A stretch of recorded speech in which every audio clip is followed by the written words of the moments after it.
ನಮಸ್ಕಾರ. ಗಣೇಶ್ ಕಾಸರಗೋಡು, ಸುದ್ದಿ ಮನೆ. ನನ್ನ ಮೇಲೆ ಒಂದು ಕಂಪ್ಲೇಂಟ್ ಇದೆಯಪ್ಪ. ಏನಂದರೆ ಎಲ್ಲವನ್ನು ತುಂಬ ಸೀರಿಯಸ್ ಆಗಿ ಹೇಳ್ತಾ ಇದ್ದಾರೆ. ಎಲ್ಲೂ ನಗು ಇಲ್ಲ, ಎಲ್ಲಿ ಕಾಮಿಡಿ ಇಲ್ಲ. ಏನು ಮಾಡೋದು ಹೇಳಿ? ನನ್ನ ಸಬ್ಜೆಕ್ಟೇ ಆಗಿದೆ. ತುಂಬ ಕಾನ್ಫಿಡೆನ್ಷಿಯಲ್, ತುಂಬ ಆಫ್ ದಿ ರೆಕಾರ್ಡ್ ಈ ಥರ ಎಲ್ಲ ಇರೋದರಿಂದ ನಗುವ ಸಂದರ್ಭನೇ ಕಮ್ಮಿ. ಆಫ್ ದಿ ರೆಕಾರ್ಡ್ ಬಗ್ಗೆ ಒಂಥರ ಹಲ್ಚಲ್ ಎಬ್ಬಿಸಿಬಿಟ್ಟಿದೆ. ಆಫ್ ದಿ ರೆಕಾರ್ಡ್ ಅಂತ ಇವತ್ತು ಎಲ್ಲೋ ಒಂದು ಕಡೆ ಕೋರ್ಟ್ ಕಡೆ ಹೋಗಿದ್ದೆ. ಅಲ್ಲಿ ಒಬ್ಬರು, ಅಂದರೆ ಕೋರ್ಟಿಗೆ ಸಂಬಂಧಪಟ್ಟವರು, ನಿಮ್ಮ ಆಫ್ ದಿ ರೆಕಾರ್ಡ್ ತುಂಬ ಚೆನ್ನಾಗಿ ಬರ್ತಾಯಿದೆ ಅಂತೇಳಿ. ಕೋರ್ಟ್ ಅವರು ನನಗೆ ಅರ್ಥ ಆಗಿಲ್ಲ ಹೇಗೆ ಅಂತೇಳಿ. ಆಫ್ ದಿ ರೆಕಾರ್ಡು ಪದ ಉಪಯೋಗಿಸ್ಕೊಂಡ್ರೆ ಟೈಟ್ಲ್ ಉಪಯೋಗಿಸ್ಕೊಂಡಿದ್ದಾರೆ. ಅದು ನೆನಪಿದೆ ಅವರಿಗೆ, ಅದು ನನಗೆ ಖುಷಿ. ಈ ಆಫ್ ದಿ ರೆಕಾರ್ಡ್ ಹಿನ್ನೆಲೆಯ ಒಂದು ಸಣ್ಣ ಘಟನೆಯನ್ನು ಹೇಳಿಬಿಡ್ತೀನಿ. ಇದು ಆಫ್ ದಿ ರೆಕಾರ್ಡ್ ಪುಸ್ತಕ.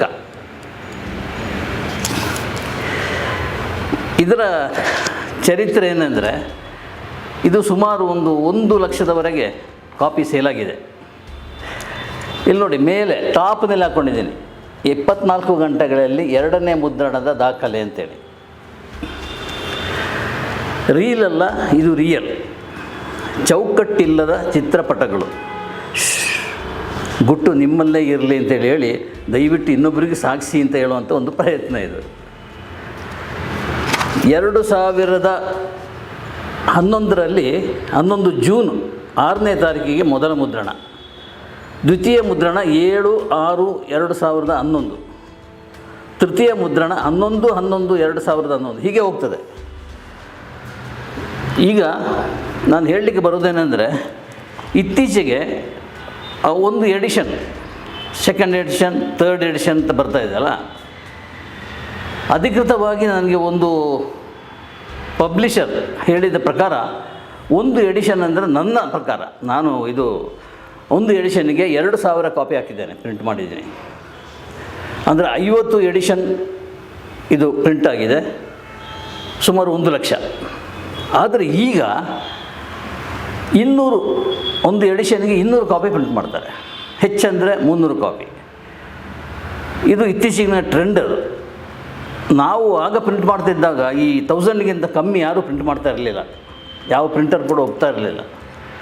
ಈಗ ಕರೆದು ಹೇಳ್ತಾರೆ, 200 ಕಾಪೀಸ್ ಆದರೂ ಪರವಾಗಿಲ್ಲ, 300 ಆದರೂ ಪರವಾಗಿಲ್ಲ, ಲೆಕ್ಕ ಹಾಕಿ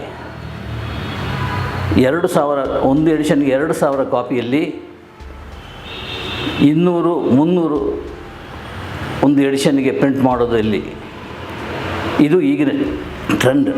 ಈ ಟ್ರೆಂಡ್ಗಿಂಡು ನನಗೇನು ಗೊತ್ತಿರಲಿಲ್ಲ. ಒಬ್ಬ ಪಬ್ಲಿಷರೇ ಬಂದು ನನ್ನ ಹತ್ರ ಹೇಳಿರೋದನ್ನ, ಸುಮ್ಮನೆ ಹಾಕ್ಬಿಡ್ರಿ ಪ್ರಿಂಟು, 200 ಪ್ರಿಂಟ್ ಮಾಡಿ ಹೋದರೆ ಆಮೇಲೆ ಆಗ್ತಾ ಹೋಗಿ ಎಡಿಷನ್ ಹಾಕಿ 24 ಗಂಟೆಯಲ್ಲಿ 2 ಎಡಿಷನ್ ಪ್ರಿಂಟ್ ಆಯಿತು ಅಂತೇಳಿ ಹಾಕ್ಬಿಡಿ ಕವರ್ ಪೇಜಲ್ಲಿ ಅಂತೇಳಿ ನನಗೆ ಕಿವಿ ಮಾತು ಹೇಳಿದ ಪಬ್ಲಿಷರ್ ಕೂಡ ಇದ್ದಾರೆ, ಪ್ರಿಂಟರ್ ಕೂಡ ಇದ್ದಾರೆ.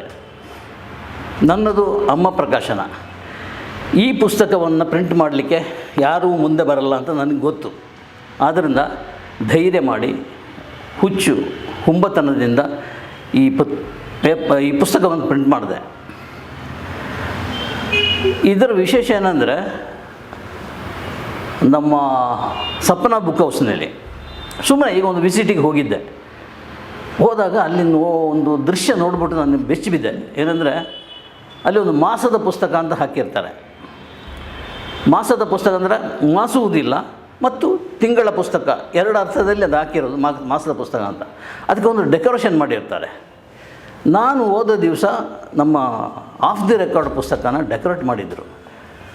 ಇಲ್ಲಿಂದ ಹೀಗೆ ಹಿಡಿದು ಅಯ್ಯೋ ಅಯ್ಯೋ ಅಯ್ಯೋ, ಅದು ಏನು ಆ ಮಾಲೆಗಳು, ಆ ಹೂವುಗಳು, ಆ ಪುಸ್ತಕ ಸೆಂಟರ್ನಲ್ಲಿ ಅದನ್ನು ಪೇರಿಸಿಟ್ಟ ರೀತಿ ಅದ್ಭುತ, ಖುಷಿಯಾಗ್ಬಿಡ್ತು. ದೊಡ್ಡೇಗೌಡರು, ಇದೆಲ್ಲ ಹಿನ್ನೆಲೆಯಲ್ಲಿ ದೊಡ್ಡೇಗೌಡರು ಇದ್ದಾರೆ ಸಪ್ನ ಬುಕ್ ಹೌಸ್ನಲ್ಲಿ. ಅವರು ಒಂದು ಫೋಟೋ ತೆಗೆಸಿ ಅಂತ ಹೇಳಿದರು. ಫೋಟೋ ತೆಗೆಸ್ಕೊಂಡೆ. ನೀವು ಬನ್ನಿ ಅಂತ ಹೇಳಿದ್ರೆ ಇಬ್ಬರು ಆ ಕಡೆ ಈ ಕಡೆ ನಿಂತು ಫೋಟೋ ತೆಗೆಸಿದ್ವಿ. ಸೊ ಇದು ಸುಮಾರು 6 ತಿಂಗಳ ಕಾಲ, 6 ತಿಂಗಳ ಕಾಲ ನಂಬರ್ 1 ಆಗಿ ಮಾಸದ ಪುಸ್ತಕವಾಗಿ ಇದೇ ಆಫ್ ದಿ ರೆಕಾರ್ಡ್. ದಾಖಲೆ ನಿರ್ಮಿಸಿತು.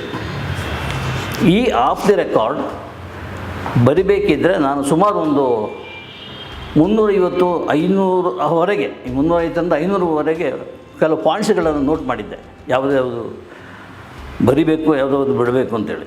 ಸೊ ಫಸ್ಟ್ ಆಯ್ಕೆ ಮಾಡ್ಕೊಂಡಿದ್ದು ಇದರಲ್ಲಿ ಕೆಲವು 350 ಅಥವಾ 500 ಮಧ್ಯೆ ಕೆಲವು ಆಯ್ಕೆ ಮಾಡಿಕೊಂಡು ಪ್ರಿಂಟ್ ಮಾಡಿರೋದು. 2011 ಅಂದರೆ ಸುಮಾರು 13 ವರ್ಷಗಳ ಹಿಂದೆ ಪ್ರಿಂಟಾಗಿರೋದು, ಮಾರ್ಕೆಟಿಗೆ ಬಂದಿರೋದು. ಇದನ್ನು ಮತ್ತೆ ಪ್ರಿಂಟ್ ಮಾಡಿ ಅಂತ ದುಂಬಾಲು ಬಿದ್ದಿದ್ದಾರೆ ಈಗ. ಬಟ್ ನಾನು ಪ್ರಿಂಟ್ ಮಾಡಲಿಕ್ಕೆ ರೆಡಿ ಇಲ್ಲ. ನಿಮ್ಮ ಹತ್ರ ಇರೋಷ್ಟು ಕಾಪಿ ಕೊಡಿ ಅಂತೇಳಿ ಹೇಳ್ತಾರೆ. ಇಲ್ಲ, ನಾನು ಕೊಡಲಿಕ್ಕೆ ರೆಡಿ ಇಲ್ಲ, ಯಾಕೆಂದರೆ ನನ್ನ ಹತ್ರ ಕಾಪಿನೇ ಇಲ್ಲ. ಇದು ಒಂದು ಕಾಪಿ ಬಿಟ್ಟರೆ ನನ್ನ ಹತ್ರ ಬೇರೆ ಆಫ್ ದಿ ರೆಕಾರ್ಡ್ ಪುಸ್ತಕ ಇಲ್ಲ. ಇದರ ಹಿನ್ನೆಲೆಯಲ್ಲಿ ಇನ್ನೊಂದು ಏನಂದರೆ, ಇದನ್ನು ರಿಲೀಸ್ ಮಾಡಿರೋದು ಜಯಮಾಲಾ ಮತ್ತು ನಮ್ಮ ಶೆಣೈ ಪ್ರಿಂಟ್ ಮಾಡಿದ್ದು, ಇದನ್ನು ರಿಲೀಸ್ ಮಾಡಿದ್ದು ಗ್ರೀನ್ ಹೌಸ್ನ ಸೆಲ್ಲರ್ನಲ್ಲಿ ಅದ್ಧೂರಿಯಾಗಿ ರಿಲೀಸ್ ಆಯಿತು. ಅದು ರಿಲೀಸ್ ಆಗೋ ಮೊದಲೇ ಒಂದು ಕಾಪಿ ಹೇಗೋ TV9 ಆಫೀಸಿಗೆ ಹೋಗ್ಬಿಟ್ಟಿದೆ. ಅವರು ಫೋನ್ ಮಾಡಿ, ಸರ್ ಬನ್ನಿ ಸರ್, ಲೈವ್ ಪ್ರೋಗ್ರಾಮ್ ಮಾಡ್ತೀವಿ, ಬನ್ನಿ ಕೂತ್ಕೊಂಡು ಮಾತಾಡಿ, ನಿಮ್ಮ ಪುಸ್ತಕಕ್ಕೆ ಪ್ರಮೋಷನ್ ಮಾಡಿದಾಗುತ್ತೆ, ಬನ್ನಿ. ನನಗೆ ಹೋಗಬೇಕಾ ಬೇಡವಾ ಅಂತ ನಮ್ಮ PRO ನಾಗೇಂದ್ರ ಅವ್ರ ಹತ್ರ ಕೇಳಿದೆ. ಬೇಡ ಸರ್, ಅಡ್ವರ್ಟೈಸ್ ಇತ್ತು, ಬೇಡ ಅಂತೇಳಿ. ಬಟ್ ನನಗೆ ಹುಂಬತನ ಮತ್ತು ಆ ಹುಚ್ಚು ಧೈರ್ಯ ಇದೆಯಲ್ಲ, ನಾನು ರೆಡಿ ಬರ್ತೀನಿ ಅಂತೇಳಿ ಹೇಳಿದೆ.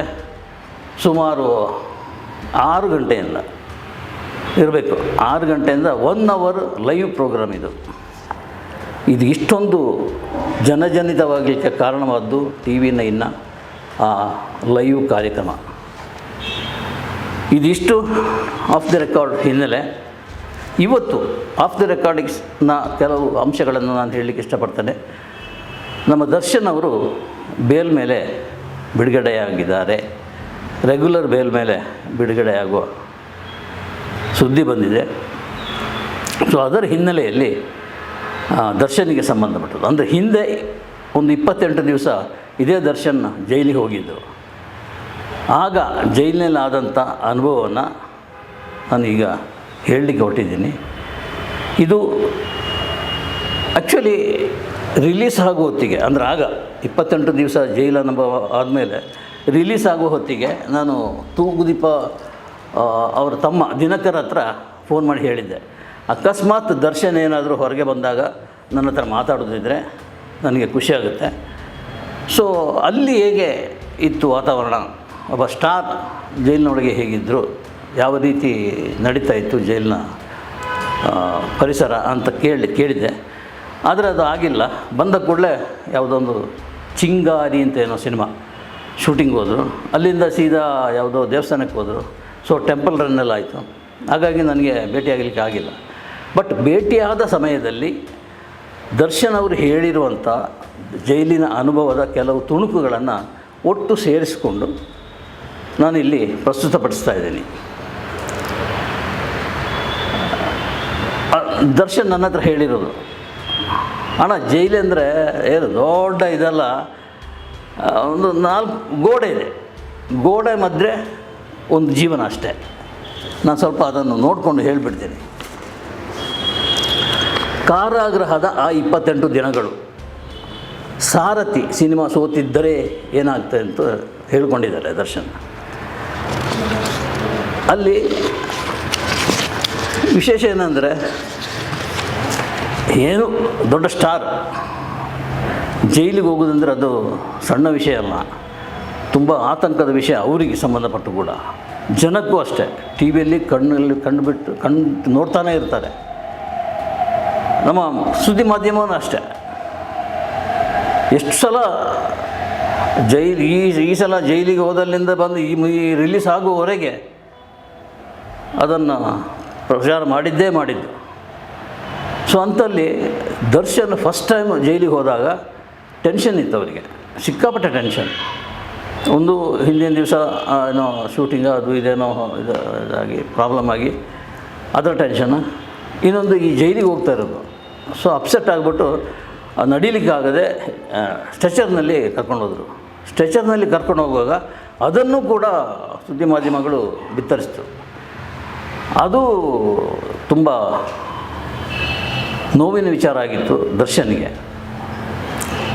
ಸೊ ಪ್ರತಿಯೊಂದನ್ನು ದರ್ಶನ್ಗೆ ಸಂಬಂಧಪಟ್ಟ, ಈಗ ನಾನು ಇಲ್ಲಿ ಕೂತ್ಕೊಂಡಿರೋದು ದರ್ಶನ್ ಪರವಾಗಿ ಮಾತಾಡಲಿಕ್ಕಲ್ಲ ಮತ್ತು ವಿರೋಧವಾಗಿ ಮಾತಾಡಲಿಕ್ಕಲ್ಲ. ಏನು ನಡೀತೋ ಮತ್ತು ದರ್ಶನ್ ನನ್ನ ಹತ್ರ ಏನು ಹೇಳಿದ್ರೋ ಅದನ್ನು ನಿಮ್ಮ ಮುಂದೆ ಹೇಳುವುದಷ್ಟೇ ನನ್ನ ಕೆಲಸ. ಒಬ್ಬ ಮೀಡಿಯೇಟರಾಗಿ, ಪತ್ರಕರ್ತನಾಗಿ ನಾನು ಈ ವಿಚಾರವನ್ನು ಹೇಳ್ತಾ ಹೋಗ್ತಾ ಇದ್ದೇನೆ. ಆಸ್ಪತ್ರೆಗೆ ಕರ್ಕೊಂಡೋದ್ರು, ಟೆಸ್ಟ್ ಮಾಡಿದರು, ಅದನ್ನು ತೋರಿಸಿದರು, ಕೊನೆಗೆ ಜೈಲಿಗೆ ಹಾಕಿದರು. ಜೈಲಿನ ವಾತಾವರಣ ದರ್ಶನ್ ಅವರು ತಿಳ್ಕೊಂಡಾಗ ಇರಲಿಲ್ಲ, ಅದು ಬೇರೆ ರೀತಿ ಇತ್ತು. ಗೋಡೆ ಮಧ್ಯದ ಜೀವನ ಅದು. ಹೊರಗಿನ ಸಂಪರ್ಕದ ಹೊರತಾಗಿ ಒಳಗಡೆ ಅವರು ಅಭಿಮಾನಿಗಳು ಸಿಕ್ಕಾಪಟ್ಟೆ ಇದ್ದರು. ಆ ಅಭಿಮಾನಿಗಳೆಲ್ಲ ಬಂದು ಮಾತಾಡ್ಸೋರು, ಅವರೆಲ್ಲ ಬಂದು ಪ್ರೀತಿಪೂರ್ವಕವಾಗಿ ಧೈರ್ಯ ಹೇಳೋದು ದರ್ಶನ್ ಅವರಿಗೆ. ದರ್ಶನ್ ಹೇಳ್ತಾ ಹೋಗ್ತಾರೆ, ಮೊದಲೇ ಹೇಳಿದ ಹಾಗೆ ಜೈಲಿನ ಒಳಗಿನ ವಾತಾವರಣ ನಾನು ಊಹಿಸಿದ್ದಕ್ಕಿಂತಲೂ ಭಿನ್ನವಾಗಿತ್ತು. 4 ಕಡೆ ಎತ್ತರದ ಗೋಡೆ ಕಟ್ಟಿರುವುದನ್ನು ಬಿಟ್ಟರೆ ಜೈಲಿನ ಒಳ ವಾತಾವರಣ ನನಗೆ ಆಘಾತವನ್ನೇನೂ ತರಲಿಲ್ಲ. ಅಲ್ಲಿ ಕೈದಿಗಳೆಲ್ಲರೂ ನೆಮ್ಮದಿಯಿಂದಿದ್ದಾರೆ ಅಂತ ಹೇಳಲಿಕ್ಕಾಗಲ್ಲ, ಆದರೂ ಕೂಡ ದೊಡ್ಡ ಆತಂಕದಲ್ಲಿದ್ದಾರೆ ಅಂತ ಅನಿಸಲ್ಲ. ಒಂದು ರೀತಿಯಲ್ಲಿ ಅವರಿಗೆ ಅಭ್ಯಾಸ ಆಗಿಬಿಟ್ಟಿದೆ, ಆದರೆ ನನಗೆ ಅಭ್ಯಾಸ ಆಗಿರಲಿಲ್ಲ. ಅಲ್ಲಿ ಪೇಪರ್ ಕೊಡ್ತಾರೆ, ಫುಡ್ ಚೆನ್ನಾಗಿದೆ, ಟಿ ವಿ ಇದೆ ನೋಡಲಿಕ್ಕೆ. ನನ್ನ ಸುದ್ದಿಯನ್ನು ನಾನೇ ನೋಡ್ತಾ ಗಾಬರಿ ಪಟ್ಟಿದ್ದೆ ಅಂಥೇಳಿ ದರ್ಶನ್ ಹೇಳ್ತಾರೆ. ಅಂಥ ಸಂದರ್ಭದಲ್ಲಿ ಕೆಲವು ಕೈದಿಗಳು ಬಂದು ಅವ್ರ ಹತ್ರ ಹೇಳಿದ್ರು, ಅಣ್ಣ ಬೇಜಾರು ಮಾಡ್ಕೊಳ್ಬೇಡ ಅಣ್ಣ, ಟಿ ವಿಯಲ್ಲಿ ಏನೇನೋ ಬರ್ತಾ ಇದೆ, ಅದರ ಬಗ್ಗೆ ನೀವು ಟೆನ್ಷನ್ ಆಗಬೇಡಿ, ನೀವು ಒಮ್ಮೆ ಒಳಗೆ ಬಂದಿದ್ದೀರಿ, ಬಂದು ಹೊರಗೆ ಹೋಗುವಷ್ಟರಲ್ಲಿ, ಈಗ ಬಂದಿದ್ದು ಸ್ಟಾರ್ ಆಗಿ ಹೊರಗೆ ಹೋಗುವಾಗ ಸೂಪರ್ ಸ್ಟಾರ್ ಆಗಿರ್ತೀರಿ ಅಂತ ಧೈರ್ಯ ಹೇಳಲಿಕ್ಕೆ ತುಂಬ ಅಭಿಮಾನಿಗಳಲ್ಲಿ ಇದ್ದರು ಅವರ ಪಕ್ಕದಲ್ಲಿ. ಸಿನಿಮಾದಲ್ಲಿ ತೋರಿಸಿದ ಹಾಗೆ ಅಲ್ಲೇನು ದೊಡ್ಡ ಫೈಟ್ ಆಗಲಿ, ರೌಡಿಗಳ ಮಧ್ಯೆ ದೊಡ್ಡ ರೀತಿಯ ಗ್ಯಾಂಗ್ ವಾರ್ ಆಗಲಿ ಅಂಥದ್ದೇನೂ ಇರಲಿಲ್ಲ ಅಂಥೇಳಿ ದರ್ಶನ್ ಅವರು ನನ್ನ ಹತ್ರ ಹೇಳ್ತಾರೆ. ಅಲ್ಲಿ ಬಂದವರಲ್ಲಿ ಒಂದು ಕೊಲೆ ಮಾಡಿದವರು ಅಥವಾ ಕೊಲೆ ಮಾಡುವ ಸಂದರ್ಭದಲ್ಲಿ ಸಿಕ್ಕಾಕೊಂಡವರು, ಕೆಲವರು ಫಿಟ್ ಆದವರು, ಅನ್ಯಾಯವಾಗಿ ಒಳಗೆ ಸೇರಿಕೊಂಡವರು, ಈ ಬೇರೆ ಬೇರೆ ರೀತಿಯ ಕೈದಿಗಳೆಲ್ಲ ಅಲ್ಲಿದ್ದಾರೆ. ಅಂಥವರನ್ನು ನಂತರ ಬಂದು ಅವರವರ ಕಥೆಯನ್ನು ಹೇಳ್ತಾ ಹೋಗ್ತಾ ಇದ್ದರು. ಇದು ದರ್ಶನ್. ಸಮಾಧಾನ ಮಾಡೋರು ಎಲ್ಲರೂ ಬಂದು ಸಮಾಧಾನ ಮಾಡೋದು ನನ್ನನ್ನು, ಅದು ನನಗೆ ಭಾರಿ ಇಷ್ಟ ಆಯಿತು.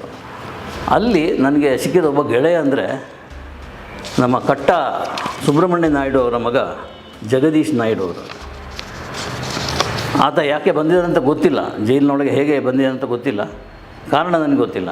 ಆದರೆ ಆತ ನನ್ನ ಜೊತೆ ಇದ್ದಾಗ ಎಷ್ಟು ಆತ್ಮೀಯವಾಗಿ, ಎಷ್ಟೊಂದು ಪ್ರೀತಿಪೂರ್ವಕವಾಗಿ ಇದ್ದ ಅಂದರೆ ನನ್ನ ಬಂಧು ಆಗಿ ಅಲ್ಲಿ ನನ್ನನ್ನು ಒಂದು ರೀತಿಯಲ್ಲಿ ಮಾನಸಿಕವಾಗಿ ನೆಮ್ಮದಿಗೆ ಕಾರಣವಾಗಿದ್ದ. ಮಾನಸಿಕವಾಗಿ ಒಂದು ಗಟ್ಟಿತನ ಬರಲಿಕ್ಕೆ ಆ ಜಗದೀಶ್ ನಾಯ್ಡು ಅವರು ಕಾರಣ ಆಗಿದ್ದರು. ನಾನು ಟೆನ್ಷನ್ ಮತ್ತು ಡಿಪ್ರೆಷನ್ಗೆ ಹೋದಾಗೆಲ್ಲ ಹತ್ತಿರ ಬಂದು, ಅಣ್ಣ ಏನೂ ಯೋಚನೆ ಮಾಡಬೇಡಿ, ಇದು ಒಂದು ಸಾಮಾನ್ಯವಾದ ಒಂದು ಲೈಫು ಇದು. ನೀವಂತಲ್ಲ, ಯಾರೇ ಆದರೂ ಕೂಡ ಇಲ್ಲಿಗೆ ಬಂದಾಗ ಟೆನ್ಷನ್ಗೆ ಒಳಗಾಗ್ತಾರೆ, ಡಿಪ್ರೆಷನ್ಗೆ ಹೋಗ್ತಾರೆ. ಅದರ ಬಗ್ಗೆ ಯೋಚನೆ ಮಾಡಬೇಡಿ. ನೀವು ಹೊರಗೆ ಹೋದ ಮೇಲೆ ನಿಮಗೊಂದು ಜಾಮೀನು ಸಿಗುತ್ತೆ, ಹೊರಗೆ ಹೋದ ಮೇಲೆ ಖಂಡಿತ ನಾರ್ಮಲ್ ಲೈಫ್ ನಿಮಗೆ ಆಗುತ್ತೆ. ಆದರೆ ಒಂದು ವಿಷಯ ಏನಂದರೆ, ನೀವು ಸ್ಟಾರಾಗಿ ಬಂದಿದ್ದು ಹೊರಗೆ ಹೋದಾಗ ಸೂಪರ್ ಸ್ಟಾರ್ ಆಗ್ತೀರಿ ಅಂತೇಳಿ. ದರ್ಶನ್ ಅವರಿಗೆ ಒಂದು ಆತಂಕ ಇತ್ತು. ಆಗ ಸಾರಥಿ ಸಿನಿಮಾ ರಿಲೀಸ್ ಆಗುವಂಥ ಹೊತ್ತು. ನಾನು ಜೈಲಿನಲ್ಲಿದ್ದರೆ ನನ್ನ ಸಿನಿಮಾ ರಿಲೀಸ್ ಆದಾಗ ಜನ ನೋಡಲಿಕ್ಕೆ ಬರ್ತಾರಾ ಅಂತ ಒಂದು ಟೆನ್ಷನ್ ಇತ್ತು ಅವರಿಗೆ. ಸಿನಿಮಾದ ಬಗ್ಗೆ ಅನುಮಾನ ಇರಲಿಲ್ಲ, ಅದ್ಭುತವಾಗಿ ಬಂದಿದೆ ಸಿನಿಮಾ ಅಂತೇಳಿ ಗೊತ್ತಿದೆ.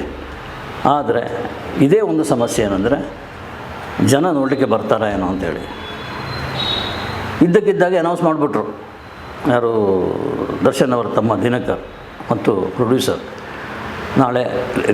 ನಾಳೆ ರಿಲೀಸ್.